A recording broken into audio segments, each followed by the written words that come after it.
అదే RTV app వార్తల్ని క్షణాల్లో చదివే అవకాశం ఉంటుంది. ఒక న్యూస్ పేపర్, ఒక టెలివిజన్ ఛానల్ మీ చేతుల్లో ఎప్పుడూ ఉంటాయి. కార్మికులకు 16 రోజులు సమ్మె చేస్తే రాష్ట్ర ప్రభుత్వం మంత్రులతో కమిటీ వేసి ఇంజనీరింగ్ కార్మికులకు హెల్త్ అలవెన్స్, రిస్క్ అలవెన్స్ ఇస్తాము అనేసి చెప్పడం జరిగింది.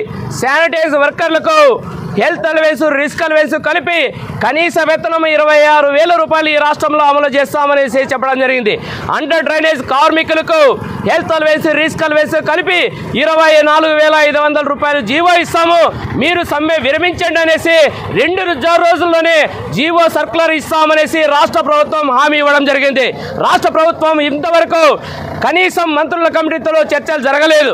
ఇంతవరకు అడుగుతున్నాం, మాకు జీవో సర్కులర్ 2 రోజులు ఇస్తామన్నారు, ఇంతవరకు ఇవ్వలేదు, ఇవ్వండి అనేసి దాదాపు 30 రోజులు జరుగుతున్న రాష్ట్ర ప్రభుత్వం ఇంతవరకు ఇవ్వకపోగా అసెంబ్లీ బడ్జెట్ సమావేశాల సందర్భంగా మున్సిపల్ కార్యాలయంలో పనిచేస్తున్న కార్మికులందరికీ చెప్పినటువంటి జీవోలో సర్కులర్ ఇస్తారనేసి ఈ రోజు కలెక్టర్ గారికి చెప్పుకున్న మా బాధ అనేసి వస్తే ఇక్కడ పోలీసులతో అరెస్ట్ చేయించి నాయకులను, కార్మికులను 4 గంటలకు 3 గంటలకు ఇంటి దగ్గర పోయి ఒక కుటుంబాలను కూడా ఇబ్బంది చేసేటువంటి పరిస్థితి ఈ రాష్ట్రంలో నెలకొంది. అందుకోసమని మేము చెప్తున్నాం, ఏపీ మున్సిపల్ ఉద్యోగ కార్మిక సంఘం CI2గా మేము చెప్తున్నాం, మాకు ఇచ్చినటువంటి జీవోలు సర్కులర్ వెంటనే ఇవ్వాలి, లేకపోతే రాబోయే కాలంలో మేము సమ్మె పోరాటం చేస్తాం, సమ్మె చేయడానికి కూడా మేము సిద్ధంగా ఉన్నామనేసి శ్రీ సత్యసాయి జిల్లాలో కలెక్టర్ కార్యాలయం ముందర నిరసన తెలియజేసి ఈ కార్యక్రమం ద్వారా తెలియజేస్తున్నాం.